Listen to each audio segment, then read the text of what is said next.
parle-t-on malgré tout de durabilité?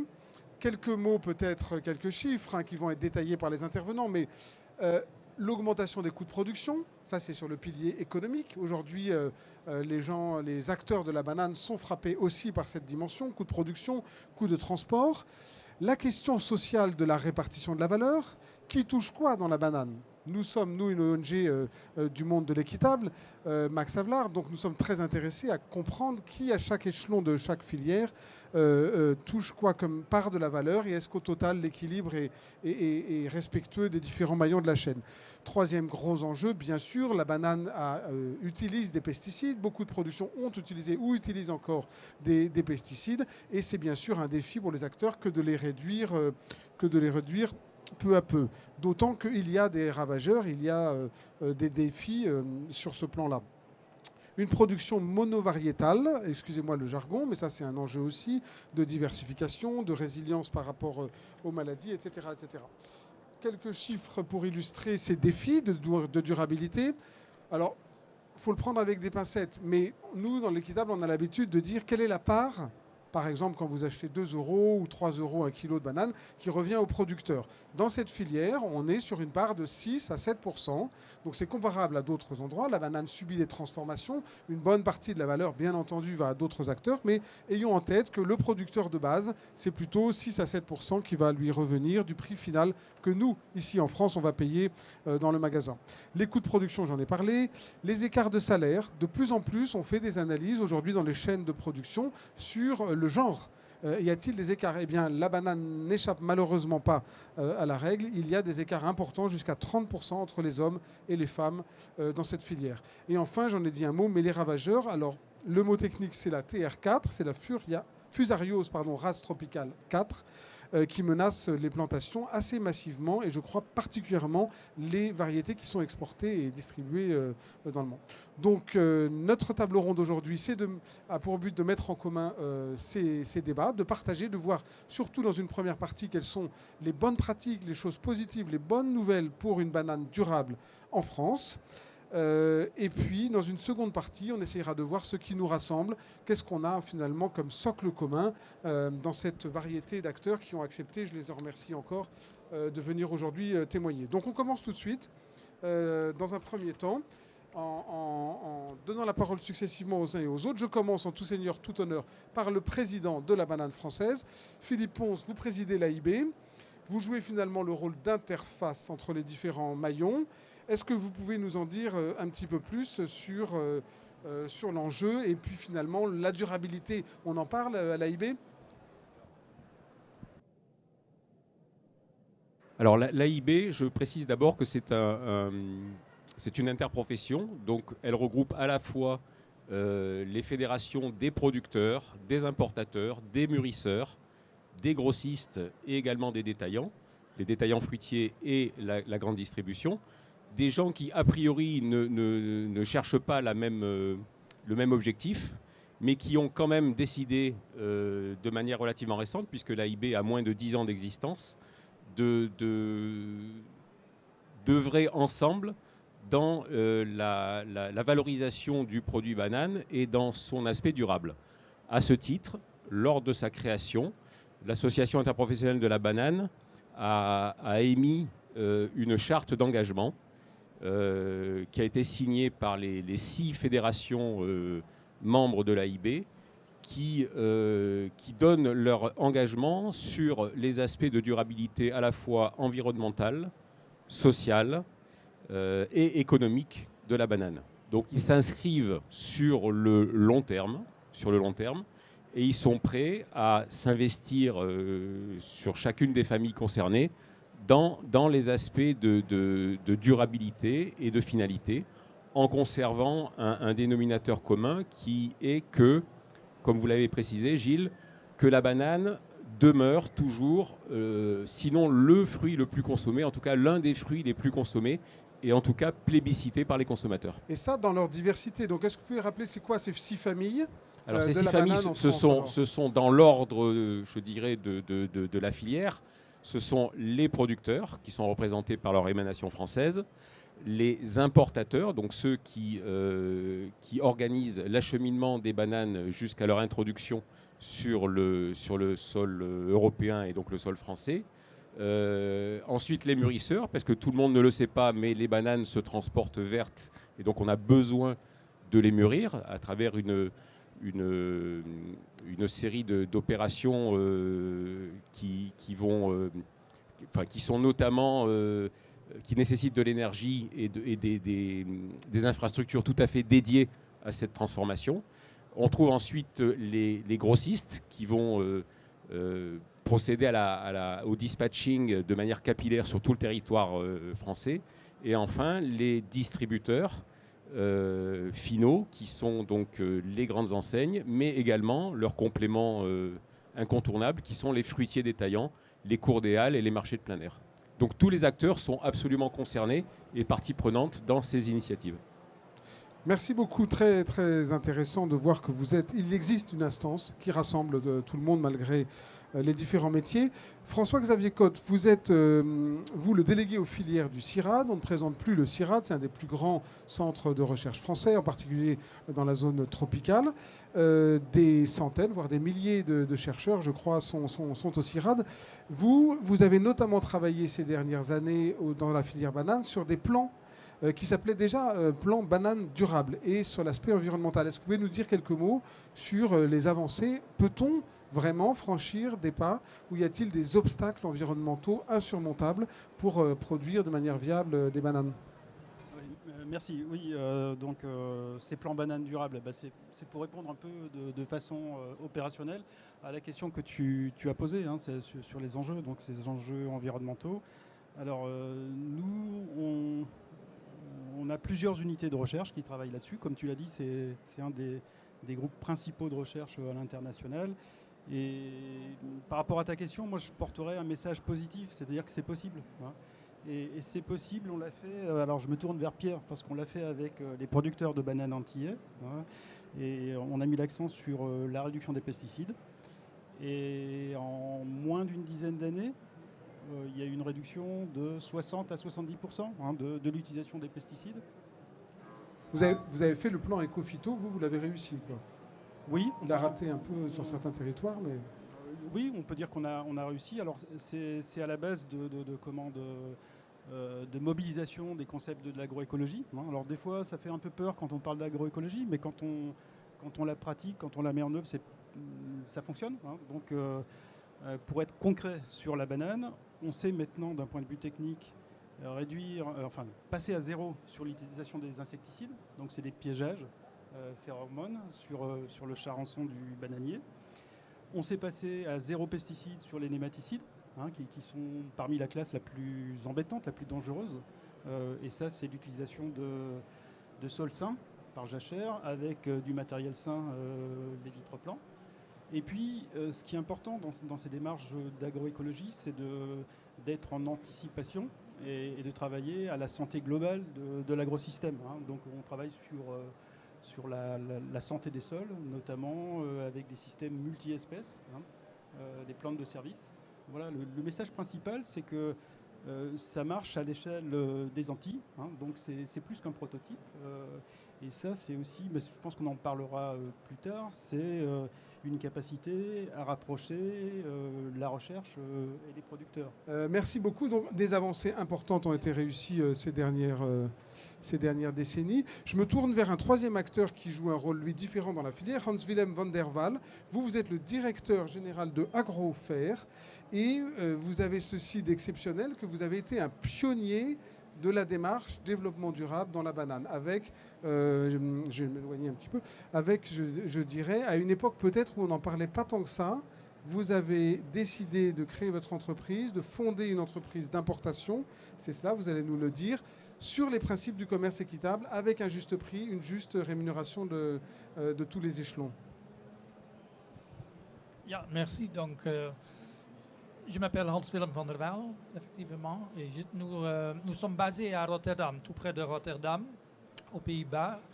Et Agrofer est une société d'importation, une entreprise d'importation de bananes vertes, comme nous avons entendu. Et Max Havelaar, Fairtrade et Agrofer ont les mêmes parents. Donc c'était la ONG néerlandaise Solidaridad qui s'était occupée chargé des intérêts des producteurs, petits producteurs de café, de cacao. Et, donc le café était le premier produit. Et en 1996, ils ont créé Agrofer pour lancer la banane équitable au marché européen. Et pourquoi créer une entreprise à part? C'était parce que à l'époque, à ce moment-là, les transnationales, les entreprises d'importation de bananes n'étaient pas intéressées au concept du commerce équitable. Donc c'était leur droit, mais Solidaridad avait décidé si ce n'est pas avec eux, on va le faire nous-mêmes. Et donc Agrofer n'a jamais été conçu comme une entreprise permanente, mais seulement pour mettre au marché une banane équitable pour prouver le concept, mais nous sommes toujours là. On a l'année passée fêté notre 25e anniversaire.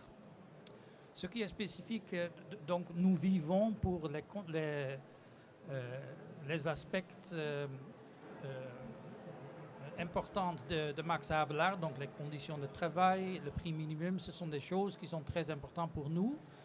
On travaille avec le Fairtrade, mais pas uniquement avec le Fairtrade. Actuellement, on fait aussi beaucoup de bananes biologiques. Donc, ils sont biologiques. On fait aussi un peu, il faut que je le dise, un peu de bananes conventionnelles, certifiées Rainforest Alliance, parce que nous sommes une entreprise et pas un projet ou une ONG. Donc, on doit aussi vivre d'une manière ou d'autre.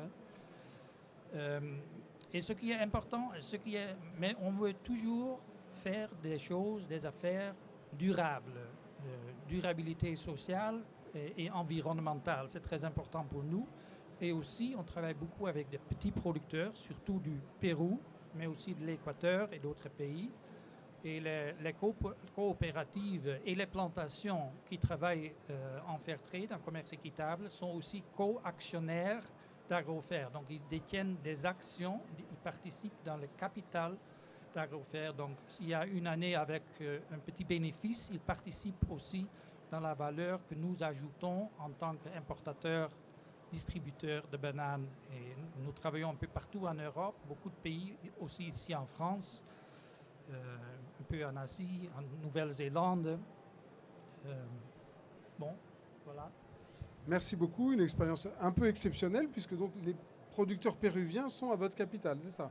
Vous êtes basé en Europe. Eh bien, écoutez, félicitations. Eh ben, le lien est tout fait avec la représentante des producteurs, en quelque sorte, qui est avec nous, Madame Pajuelo. Vous êtes directrice de Prom Pérou et vous défendez les producteurs péruviens en France. Et donc, vous pouvez quelque part peut-être nous dire quelques mots sur ces coopératives qui, je crois, dans le nord du Pérou, sont dédiées à la production des bananes qui arrivent chez Carrefour. On leur passera la parole après, par exemple. Bonjour à tous. Merci beaucoup de cette invitation. C'est un honneur pour le Pérou partager cette table ronde avec tous les acteurs majeurs, clés de la filière banana, notre famille banana. Aujourd'hui, je porte la parole des 9500 familles de petits producteurs de bananes du Pérou qui, depuis 20 ans, ils ont fait le choix, le pari pour la qualité. Ils sont devenus les premiers producteurs exportateurs mondiaux de bananes bio et commerce équitable. Pour nous, c'est une révolution sociale parce que la banane au Pérou a un visage social. Il ne s'agit pas seulement de petits producteurs, mais des micro-producteurs parce que chaque famille, parmi les 9500 familles, détient entre 0,50 à 1 hectare seulement. Il s'agit de l'agriculture organisée pour avoir un moyen de vie. Et cette forme d'organisation est vue comme un modèle, les coopératives. Plus de 87 organisations coopératives et d'associations qui ont des racines très profondes parce que l'organisation vient de nos ancêtres, les pré-Incas, qu'ils organisaient pour faire les travaux communautaires, la Minca, qu'on appelait dans le vocable quechua Minca, qui ça veut dire tout un travail collectif pour le but social, pour toute la communauté, le bien-être. C'est très important. Notre pays est très singulier. La production des bananes se concentre au nord du Pérou et 87% de la production vient du département de Piura. Mais pas seulement Piura, 4 départements nord et à côté de l'océan Pacifique. Que 100% c'est une production bio. Et ça étonne beaucoup, hein, Jean, parce que 100% bio. 100%. Oui, bio. Bio, oui, bio. Ils produisent surtout la variété Cavendish, mais il y a quelques producteurs aussi qui sont à côté de quelques productions de mangue, parce que le nord du Pérou aussi se caractérise pour le mangue, et quelques petites aussi productions de riz. Mais quelle est la singularité de ces productions de petits producteurs que, bon, ils sont déjà dans une région très sec. Enfin, la plupart des produits au monde et des producteurs de bananes sont des pays des tropiques, non? Avec beaucoup d'humidité. C'est pour ça que le fusarium n'a pas touché tellement le Pérou. Il y a quelques très focus, c'est quelques zones, mais qui ont été déjà prises en compte. Ça, on essaie de contrôler les fusariums, c'est une plague très dévastatrice au monde, non? Mais le fait que notre région du Nord soit sec a contribué beaucoup pour pas la propagation. Mais on se demande, qu'est-ce qu'on fait avec la prime de développement? Quand un consommateur paye le commerce équitable, qu'est-ce qu'ils font? Alors, ça a beaucoup aidé à améliorer différentes choses. La première, aujourd'hui, il y a un grand souci pour l'usage de l'eau. Non? Il y a des stress hydriques au monde. Le Pérou a connu aussi un stress hydrique au nord du Pérou pendant 3-4 ans, les derniers 4 ans. Alors, avec la prime de développement, on a construit les canaux, on a fait les revêtements des canaux pour alimenter, pour l'irrigation des plantations, parce que nous avons, le petit producteur ne peut pas se permettre d'avoir une irrigation technique, non? Et ils utilisent surtout des represses comme des dames, comme des represses, des barrages, 2 grands barrages, oui.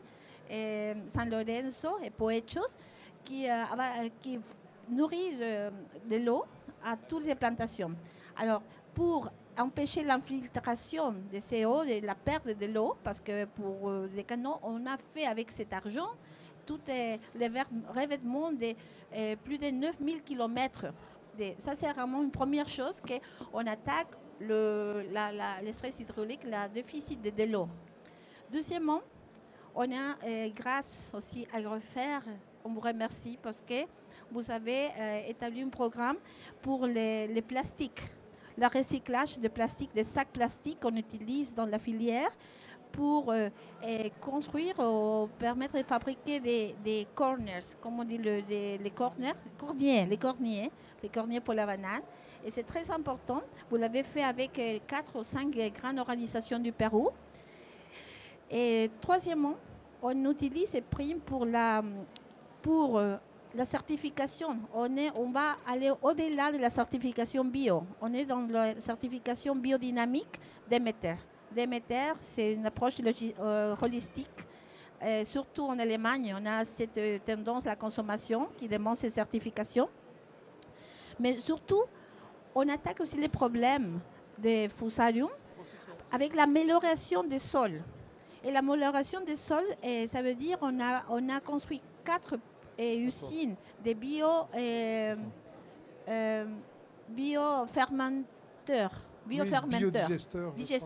digesteurs, non, pour améliorer les sols, parce que ça contribue. Bon, je m'arrête ici. On va y revenir, oui, après. Merci beaucoup, Madame Parfelo. Peut-être passer le micro à votre voisin Bertrand Swiderski. Vous êtes directeur du développement durable du groupe Carrefour et un des grands acheteurs et vendeurs de bananes durables en France, n'est-ce pas? Tout à fait. Mais là, je voudrais revenir sur l'importance de la banane pour un magasin. D'abord, il faut savoir qu'un magasin, on ne l'ouvre pas sans banane. Et donc ça, je l'ai appris quand je suis arrivé chez Carrefour, on n'ouvre pas un magasin sans banane. Il y a des produits comme ça qui sont iconiques. Et la banane est le fruit et le premier chiffre d'affaires de tous les supermarchés du monde. Donc en fait, quand vous voulez agir, je dirais que de manière un peu tangible et avec ampleur, vous travaillez sur la banane. Ça, c'est le premier point. Et après, quand tu poses la question, ce que c'est qu'une banane durable, je pense que là, on a parlé beaucoup de l'amont agricole, de l'agroécologie. On travaille avec le CIRAD pour développer de nouvelles variétés. Je pense que ce qu'il faut rester en ligne de mire, c'est que tous les clients du monde veulent une banane. Tous les supermarchés ont besoin d'une banane, donc il nous faut trouver des bananes. Il nous faut trouver des bananes partout dans le monde. Et la banane, on l'a dit, c'est une seule variété. Donc, et la banane, c'est un peu fragile en fait. Et on ne s'en rend pas compte. C'est fragile pour les conditions sociales de fabrication. C'est fragile pour les zones de production. C'est fragile pour les méthodes de production. Et donc il nous faut, nous, un distributeur, notre métier, c'est d'essayer d'être sûr de trouver de la banane partout. C'est la raison pour laquelle on travaille avec tous les partenaires. C'est la raison pour laquelle on va essayer de développer de nouvelles bananes. C'est la raison pour laquelle on a développé une banane bioéquitable qui est maintenant plus d'un tiers de nos ventes. Donc ça, je voudrais revenir là-dessus. Un tiers de nos ventes sont des bananes bioéquitables. Vous croyez qu'un tiers de nos clients sont des clients qui sont bio-convaincus ? Vous pensez ou pas ? Non. D'accord ? Ça veut dire qu'en fait, on a réussi à trouver une place à cette banane. Et je voudrais vous expliquer un peu le chemin qu'on a parcouru. D'abord, il y a un sujet, c'est que la banane, elle génère un fort gaspillage alimentaire. Sur 1000 bananes produites, nous, on va réussir à en vendre 700. Et on a une perte de bananes à un endroit qui est le dernier endroit, qui est chez nous, qui est en magasin. En magasin, vous avez peut-être sur votre liste 3 bananes, 4 bananes. Mais nous, on les vend dans des mains de 5. D'accord ? Et quand vous avez une main, ou moins, hein, et là, vous allez sélectionner un peu une banane. Vous allez vous dire, bah, tiens, il y a une banane qui est un peu noircie, une banane dans laquelle il y a des petits points noirs, des petites griffes noires, etc. Ça, là, vous allez l'enlever. Vous allez l'enlever, vous allez la laisser en rayon. Quand vous allez la laisser en rayon, elle sera appelée une banane célibataire dans notre langage. D'accord ? Et cette banane célibataire, on ne la vendra jamais. Parce que nous tous, clients, eh ben, on n'irait pas acheter une banane célibataire. Et ça génère 6, 7, 8% de gaspillage alimentaire dans toute la filière. Et c'est là le travail qui est à faire avec toute la filière en se disant, bah, tiens, comment je fais pour les fameux sacs plastiques qui empêchent les petites bêtes de venir piquer peut-être en amont dans les plantations. Comment on empêche de faire ces rayures qui vont faire que le consommateur va pas vouloir acheter la banane. Et donc, c'est ce qui nous a amené à vendre la banane bioéquitable maintenant en main de 5. Hein, je ne sais pas si vous avez vu dans nos magasins, vous avez 5 doigts de bananes qui sont encerclés, qui ne sont plus dans un sac plastique. D'ailleurs, petite histoire, quand on a enlevé le sac plastique de la banane bioéquitable il y a 2 ans, on a augmenté de 10% nos ventes. Et donc maintenant, on a un genre d'arceau qui les garde par 5 pour éviter le gaspillage alimentaire, qui permet de les solidariser et qui nous permet aussi de faire un prix unique. Et je vais revenir sur ce sujet qui est très important, c'est qu'il n'y aurait pas de bananes, de développement de bananes, de projet avec le CIRAD, de projet avec la banane française, de projet avec la banane Pérou ou de projet de banane bioéquitable s'il n'y avait pas une demande client.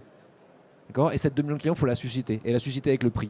Notre astuce, ça a été de les vendre en main de 5 à un prix en dessous de 2 € et de faire décoller les ventes. Et ça, je pense que c'est exactement ça le travail de filière qu'on a à faire, le travail collectif qu'on a à faire. C'est de se dire comment je vais faire pour que le travail que vous menez en amont soit valorisé dans nos magasins, qu'on n'ait pas de gaspillage et qu'on arrive à avoir une attraction consommateur. Et dans la crise, alors, dans la crise d'inflation, dans la crise d'énergie, ça bouge comment? Les consommateurs, ils restent fidèles?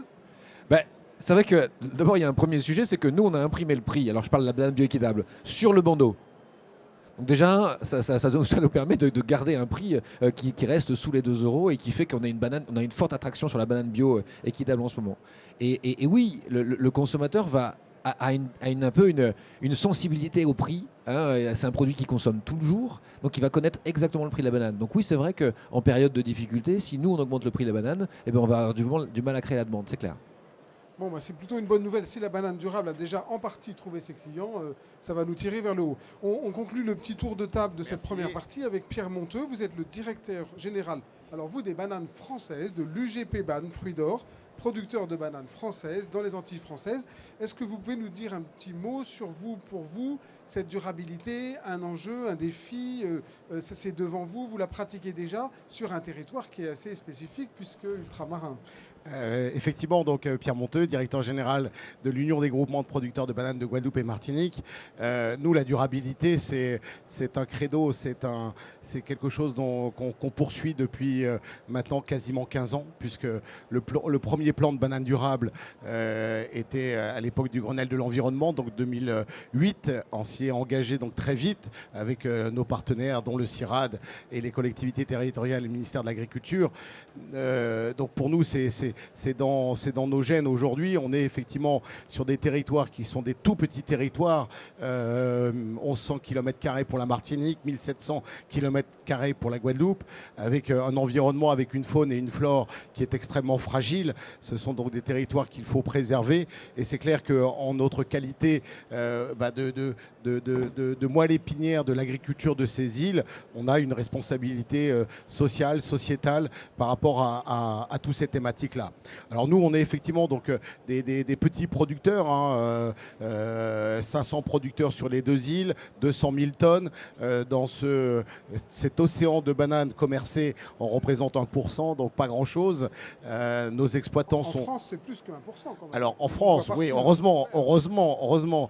Mais donc on a effectivement sur la France, notre production, elle est 200 000 tonnes. Elle est destinée effectivement à notre marché local, on va dire, puisque le marché hexagonal est notre marché local, notre marché national, et on représente à peu près 25% donc, de ce marché. Donc petits producteurs, 70% de nos producteurs produisent moins de 300 tonnes. Alors 300 tonnes, c'est quoi? C'est 5, 6, 7 hectares au maximum. C'est une petite paysannerie artisanale, familiale, qu'il faut préserver. Et notre réussite, elle est principalement liée à l'empreinte locale, qui est très fort. C'est vraiment donc notre enjeu sur nos petits territoires. Et puis notre réussite, c'est par rapport à cette filière que depuis 20 ans, on a complètement donc intégré de l'amont à l'aval, puisqu'aujourd'hui, on a des coopératives donc à l'amont. Tout est la propriété de ces coopératives jusqu'à nos mûrisseries, notre réseau de mûrisseries sur la France hexagonale, où nous sommes leaders sur la France hexagonale, sur notre marché local, on va dire, avec la société Fruits d'Or. Et tout est intégré et c'est notre force et c'est aussi donc le gage de notre survie quelque part dans ce monde-là.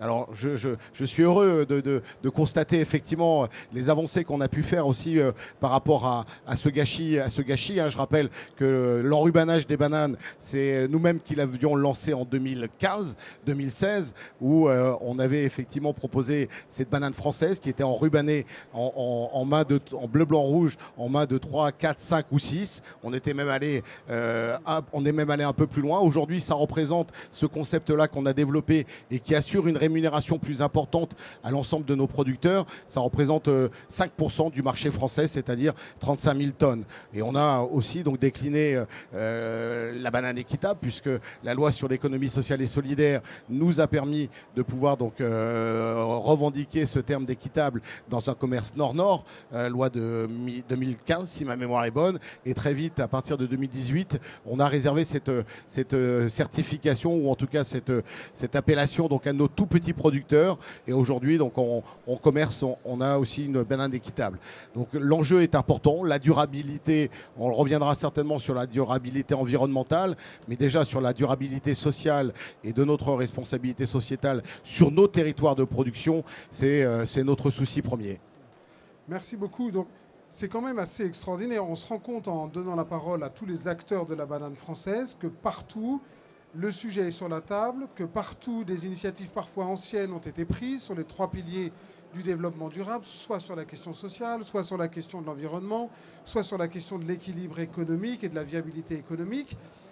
Et pourtant, on est aussi d'accord les uns les autres, je vais redonner la parole tout de suite au président, sur le fait qu'il y a des progrès à faire, que 100% de la banane française ne peut peut-être pas être considérée comme cochant toutes les cases, pour parler de manière un peu triviale. Donc, deuxième partie de cette table ronde, ici aujourd'hui au Salon de l'Agriculture, est-ce qu'on a un langage commun? Est-ce que vous avez toutes et tous un langage commun entre le petit producteur péruvien au nord que vous représentez, madame, qui lui a encore des défis, il n'est peut-être pas tout à fait d'accord sur le fait que son budget est bouclé, que ses conditions de production sont bonnes, totalement bonnes, et puis les autres acteurs. Donc sur ce langage commun, cette possibilité de durabiliser toutes les bananes françaises, moi j'entends dans la bouche de Bertrand Swiderski qu'il dit qu'il y a quand même un vrai appétit des consommateurs, L'UGPBAN constate aussi, semble-t-il, depuis quelques années cette demande. Donc, qu'est-ce qu'on attend, quoi? Qu'est-ce qu'on peut faire? Monsieur Ponce, vous êtes président de l'interprofession banane. Qu'est-ce que vous pouvez nous dire là-dessus? Vous êtes finalement le lieu du dialogue. Vous avez déjà tenté de mettre d'accord tous les gens qui sont ici sur des grands défis durables et d'autres? Alors, l'une des missions de l'AIB, c'est en premier lieu de favoriser le discours et la relation entre des professions qui peuvent avoir des intérêts, sinon antagonistes, en tout cas qui n'auront pas les mêmes priorités, notamment au niveau de la répartition de la valeur. Alors, je voudrais insister sur une chose, c'est que l'AIB, s'agissant d'une interprofession, elle représente les intérêts non seulement de plusieurs professions, mais elle a en son sein à gérer, je dirais, des bananes qui viennent d'origines multiples, de conditions climatiques et pédologiques multiples, et de distances et de techniques de production extrêmement plurielles. Donc, sur la base de la charte d'engagement qui a été signée par les membres de l'AIB à sa création, nous avons un point de départ, je dirais un socle commun de valeurs de base sur lesquelles nous ouvrons un dialogue qui vise à atteindre des buts communs, sachant que les impératifs de production, comme le disait la représentante des producteurs du Pérou, entre une zone sèche qui a besoin d'être irriguée et une zone à forte pluviométrie, les enjeux techniques ne sont pas les mêmes au niveau de la fréquence des traitements, au niveau des molécules à utiliser, et qu'on a besoin justement d'ouvrir ce dialogue pour pouvoir déterminer ensemble un dénominateur commun qui puisse nous amener à une présentation de techniques qui auront tendance, au fil du temps, à se rapprocher et à être de plus en plus vertueuses. Vous pouvez nous rappeler rapidement, donc Monsieur Monteux dit 200 000 tonnes qui viennent des Antilles, bananes françaises. On est d'accord, Monsieur Monteux, les Antilles ne pourraient pas fournir tout le marché français. Donc 200 000. Quelles sont les autres parts qui approvisionnent les consommateurs? Alors, oui, nous, dans l'absolu, aujourd'hui, c'est 200 000 tonnes. On pourrait monter un petit peu donc, par rapport aux enjeux. Les origines France, voilà, tout à fait. Alors, on est aujourd'hui un peu restreint par rapport à la pression sanitaire. Alors, on parle de la fusariose TR4. Nous, on est encore sur la base de la cercosporiose noire qui nous fait mal par rapport à la réglementation qui nous contraint dans la lutte. On pourrait effectivement remonter donc à 240 250 000 tonnes.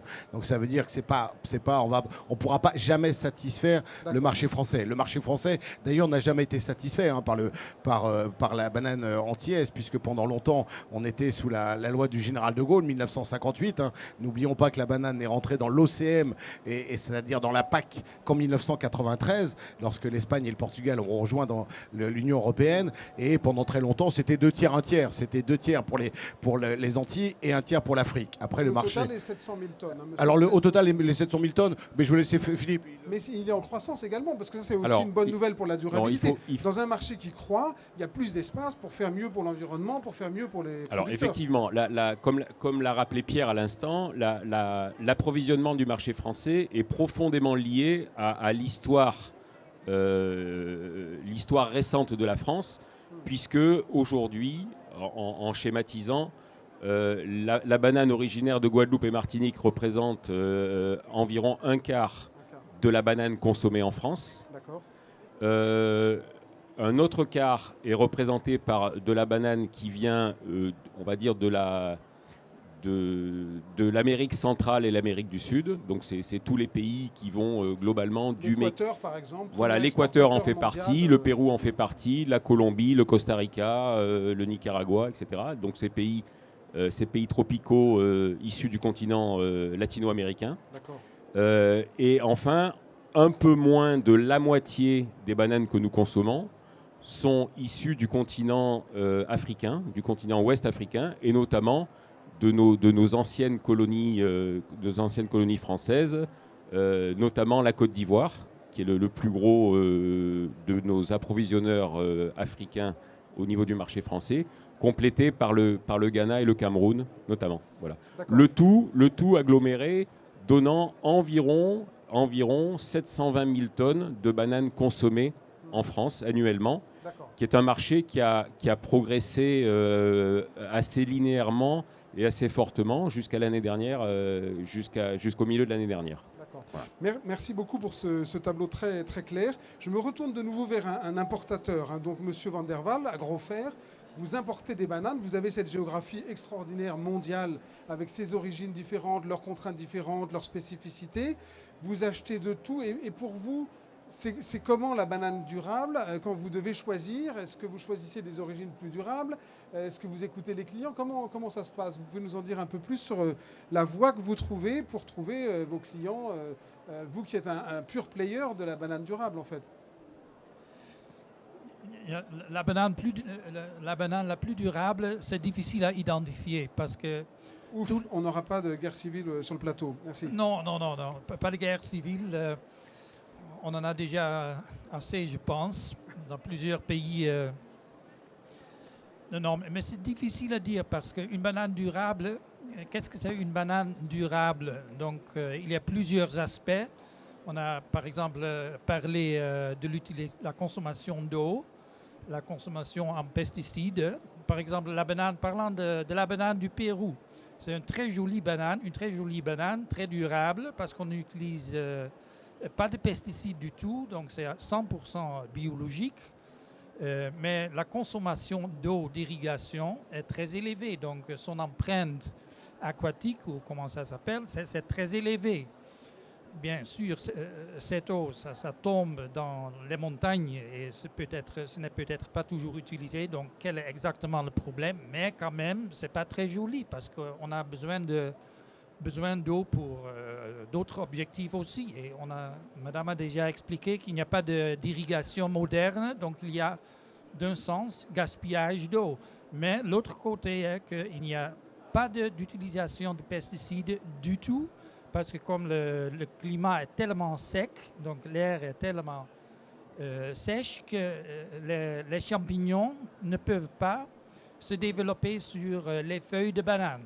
Et vous avez un exemple contraire, par exemple d'une géographie où vous pouvez trouver plutôt économe en eau, une empreinte d'eau moins forte, mais par contre plus d'utilisation chimique? Oui. Le désavantage du Pérou avec son beau système de production est que les rendements sont très faibles. Donc autour de 500, 700 cartons, vous connaissez les caisses de pratiquement 20 kilos, 700 caisses par an, par hectare. Pourtant, par exemple, en Costa Rica, Panama, Nicaragua, Guatemala, on peut arriver à peut-être 3000 cartons. 3000 cartons, 3500, j'ai entendu parler de 3500, 4000, beaucoup plus de cartons par hectare, donc un rendement beaucoup plus élevé, une productivité aussi par ouvrier beaucoup plus élevée, donc un produit moins cher, mais aux dépenses d'utilisation de pesticides et d'agents chimiques très élevés et aussi d'engrais chimiques très élevés. Donc, c'est parfois difficile à dire quelle est la banane la plus durable et quel est le pays le plus durable dans ce sens. Mais j'adore la banane péruvienne. Territoriale aussi que disait M. Monteux. La banane, c'est aussi un maillage dans un territoire, c'est aussi des emplois, c'est aussi des infrastructures. Et c'est vrai qu'en concentrant à des endroits précis, on perd aussi des territoires. C'est aussi un des critères finalement de la banane durable. Non mais merci beaucoup, ça éclaire la complexité du sujet. Est-ce que, Bertrand, vous voulez reprendre la parole? Cette espèce de clavier de la banane durable, donc vous avez une offre diversifiée.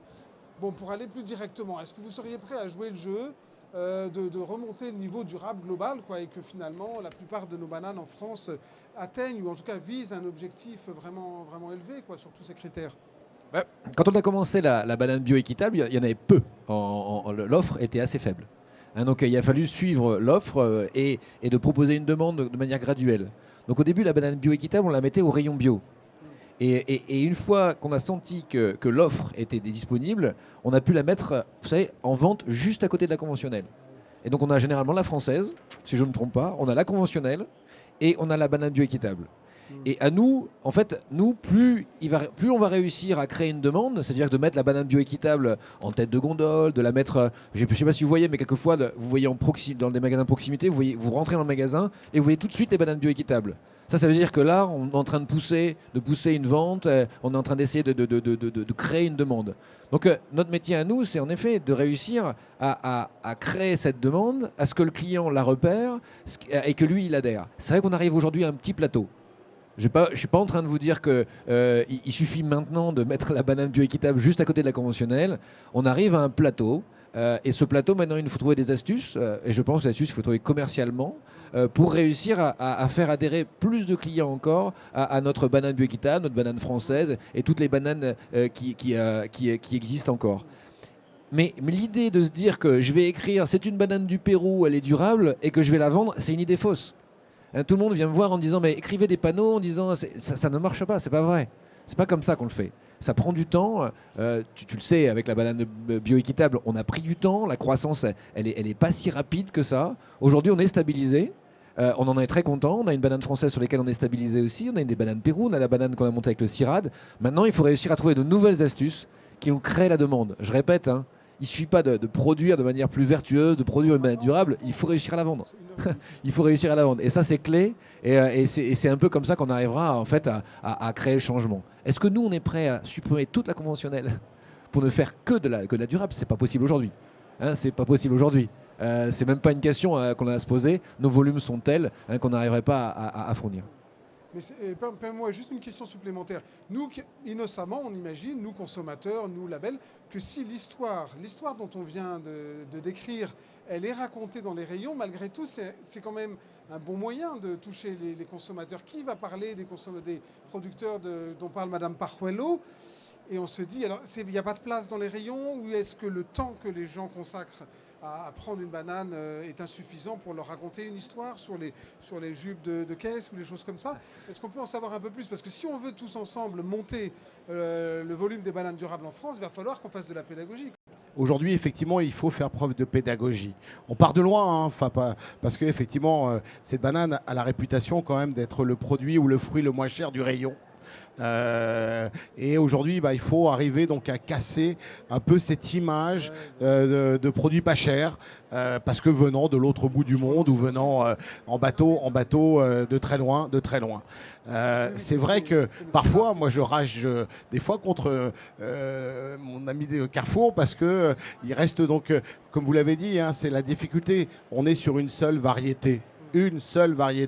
On n'est pas sur la pomme où il y a la pomme rouge, la pomme verte, la pomme... On n'est sur une seule variété et cette même variété, vous pouvez l'avoir en bio, vous pouvez l'avoir en conventionnel vrac, vous pouvez l'avoir en banane française et puis vous pouvez aussi l'avoir en premier prix, ce qu'on appelle le PP, premier prix. 5 doigts aussi, 99 centimes. Alors, on se bat avec nos amis de la grande distribution pour essayer donc de faire en sorte que ce premier prix disparaisse. Il a un coût social et environnemental. Il faudrait qu'il disparaisse parce que tant qu'on va mettre donc une banane à 99 centimes, 5 doigts, comment voulez-vous que le consommateur donc il accepte de payer plus cher? Parce que comme vous l'avez dit, une fois qu'on a les mains sur le caddie, on veut de la banane. Et puis on va prendre finalement ce qu'il y a dans les rayons. Et c'est clair qu'effectivement, dans cette période qui est la nôtre aujourd'hui de forte inflation, on a vu le premier prix revenir donc en force. Et alors que ce premier prix, il a un prix pour toute la filière. Ça, c'est très clair. Alors, on a prononcé le mot tabou, le prix. Donc, allez-y, Madame Pajuelo, rebondissez. Alors, oui. Est-ce que donc, les 6 ou 7% que touchent les producteurs du Pérou, on aimerait bien les tirer un peu plus vers 8 ou 9%. Oui. Est-ce que ça va bouleverser le prix? Est-ce que vous êtes conscient de ça, au niveau de la production, qu'il faut trouver... Oui, aujourd'hui, les prix minimaux ne couvrent pas les coûts de production. L'année dernière, nos producteurs, les coopératives, les fédérations de toutes les coopératives du Pérou se sont déplacées en Europe pour exprimer tous les soucis parce que c'était les dernières 10 ans les prix les plus bas de l'histoire pour la banane. Le rôle des détaillants, des grandes surfaces en Allemagne, en France, a beaucoup d'importance pour nous parce que vous savez vraiment les points clés pour communiquer aux consommateurs que la durabilité que la sustainability a un prix, qu'il faut partager ces prix. Parce que c'est tous les poids, on sent que tous les poids tombent sur nos épaules des producteurs. Ils font tous les efforts nécessaires, ils ne restent pas assis et en attendant un prix plus élevé. Ils se battent tous les jours pour trouver des solutions. Par exemple, pour diversifier la production, par exemple, pas seulement pour exporter en frais, mais pour vendre, par exemple, des exportations de purées, de bananes, des IQF surgelés. Et le premier conteneur de bananes, purée de bananes, va partir ce mois pour l'Allemagne. Et c'est aussi une source de diversification de nos productions. C'est-à-dire qu'elle est transformée au Pérou, elle garde un peu plus de valeur, à valeur ajoutée. Elle va servir à faire des compotes oui. ou des... D'accord. Ça, c'est des choses aussi, des purées, des farines, des bananes. Mais le plus important, quand on voit des pays comme la France, que le luxe monte. Non, après la pandémie, le luxe a beaucoup monté. Qu'est-ce que c'est le luxe? Aujourd'hui, c'est l'alimentation saine. Non, ce qu'on mange, c'est le luxe. C'est plus important manger bien pour élargir la vie que c'est s'acheter une montre, un sac, une grande marque. C'est ça ce qu'il faut faire comprendre aux consommateurs, que le vrai luxe, c'est l'alimentation. Donc ce n'est pas le carré Hermès, c'est la banane. Oui, c'est la banane. Ça ne va pas être simple, mais on va y arriver. Et oui, bio et commerce équitable, ça c'est le vrai luxe. Non? Et c'est très important la communication. Et nous allons aussi continuer à nous mobiliser pour faire comprendre aux consommateurs. Pour nous, c'est très difficile d'arriver aux jeunes parce qu'on a vu aussi les statistiques, la consommation de bio aussi est un petit déclin cette année. Oui, mais en même temps, toutes les enquêtes vont dans le sens que vous dites. Le consommateur, un peu ce que dit Bertrand Swiderski aussi, dans l'idéal, il voudrait un produit complet, un produit parfait, quoi. Oui. Puisqu'il le sécurise au niveau de l'éthique, au niveau du producteur français ou étranger, etc. Donc il est un peu tiraillé, le consommateur. Hein. Oui, c'est une contradiction. Il y a des contradictions. Quand même, on avance dans cette direction. Oui. Et ce que dit le succès de la banane bio et équitable, c'est-à-dire sociale et... Et surtout, oui, que nous sommes certifiés commerce équitable, mais les importateurs, bien sûr, ils ont aussi le fait de la guerre ukrainienne-russe qui a réduit les importations des bananes en provenance de l'Équateur, qui est conventionnel. Non, l'Équateur a commencé, pour trouver des débouchés en Europe, a commencé à vendre et nos importateurs nous achètent que le bio, certification bio, mais pas les commerces équitables. Alors, on a beaucoup de pertes par conteneur parce qu'on n'est pas payé pour le commerce équitable. Seulement pour le bio. Oui, il y a beaucoup de problèmes dans Chaque dimension durable a un coût. On en a parlé dans le premier tour de table, c'est clair. Et l'idéal serait d'arriver à un prix final qui intègre tout cela et qui soit accepté par le consommateur. Oui. Aussi, le 5 doigts, aussi, ça entraîne aussi des gaspillages pour les producteurs parce que les bananes ne poussent pas en 5 doigts, non? Il faut aussi rentrer là-bas sur les champs de production. Et qu'est-ce qu'on fait? Nous restons avec les autres doigts qui ne sont pas vendus pour les vendre dans le marché local, à moins prix, bien sûr. C'est ça aussi, parce que de tous les côtés, il y a des problèmes. On le sent bien. Et en même temps, pour rester optimiste, ce qu'on constate aussi, c'est que ici au Salon, et partout dans les instances et dans les cénacles agricoles, la question de la juste rémunération, du respect que nous devons tous comme consommateurs aux producteurs qui nous nourrissent, cette question, elle monte. On ne peut pas dire qu'elle baisse. Alors, ce n'est pas toujours facile de passer à l'acte dans le rayon, effectivement, de prendre un produit garanti, juste salaire pour le consommateur, pour le producteur, mais quand même, nous, on a un baromètre annuel, les enquêtes se multiplient partout, des grands instituts d'opinion. Donc, on peut s'appuyer là-dessus, je pense, pour développer la banane durable française sur toutes ses dimensions. J'en veux pour preuve un engagement qui a été pris au niveau européen dans un autre pays voisin, Outre-Rhin, en Allemagne, où 5 distributeurs, peut-être ils ont résolu le problème de la concurrence que vous pointiez, Monsieur Monteux, entre il y en a qui proposent, etc., en disant ensemble, nous, on vise on va de garantir à ce que toutes les bananes présentes chez nos 5 enseignes, donc quasiment la totalité du marché allemand, versent un salaire vital au moins aux producteurs péruviens, aux producteurs ivoiriens, aux producteurs camerounais. Donc les méthodes ne sont pas totalement éprouvées. Enfin, nous, Max Havelaar, en tant qu'ONG, on sait le calculer, ça. Combien il faudrait payer pour que le producteur soit garanti d'avoir un revenu vital, de nourrir sa famille. Je pense qu'il peut y avoir une alliance entre les producteurs français qui demandent ça aussi pour eux et ces producteurs plus lointains qu'on connaît moins. Alors, est-ce qu'en France, on pourrait arriver à ce langage commun en disant, finalement, si je vous entends bien, ça marche que si on y va tous ensemble ? Parce que s'il y en a qu'un qui sort du bois sur un critère environnemental plus élevé, s'il y en a un autre qui garantit un prix plus élevé, ça risque de tirailler et de ne pas permettre au marché de s'élever ensemble. C'est un peu le propos, un peu l'idée de ce dialogue aujourd'hui. Alors je repasse la parole peut-être à François-Xavier Cotte, vous au CIRAD. Vous êtes habitué à mettre les gens ensemble et à partager vos recherches, à faire profiter tout le monde finalement des pas en avant, ou peut-être le président d'abord, ou monsieur Cotte. Que pensez-vous de cette idée d'une initiative française, d'un socle commun qui ferait qu'on pousserait tous dans la même direction ? Alors, je vais m'exprimer d'abord avant de passer la parole à François-Xavier Cotte. Au niveau de l'AIB, les conditions du dialogue sont déjà réunies. Vous êtes parlé de remonter le niveau global alors, de durabilité. on a parlé surtout de la valorisation du produit, du niveau de valorisation du produit.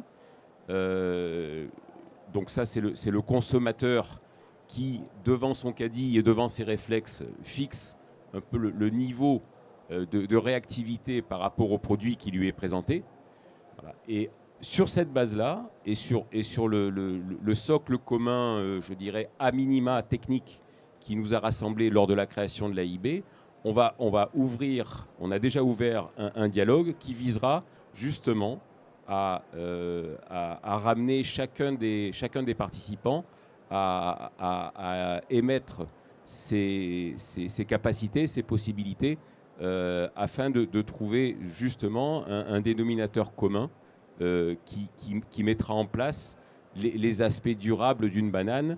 Et là, quelle que soit son origine, quel que soit son mode de production, pour ensemble fixer les critères de durabilité. Une fois plus, on l'aura compris, ce sont des critères qui mettent en œuvre les aspects techniques de production, les aspects sociaux, donc notamment en matière du revenu des travailleurs, du revenu des producteurs, et naturellement le volet économique global avec ses différents composants. On va parler ici des fertilisants, des produits de traitement parce qu'il en restera toujours, des coûts d'acheminement. Et vous savez que les derniers mois qu'on a passés ont été particulièrement sensibles à ce sujet, et du caractère, je dirais, raisonnable des acteurs quant à leur prise de valeur au niveau de leur intervention tout au long de la filière. Merci beaucoup. Avant de passer la parole à François-Xavier Cotte, il y avait une question, je crois. C'est vous, monsieur ? Bonjour.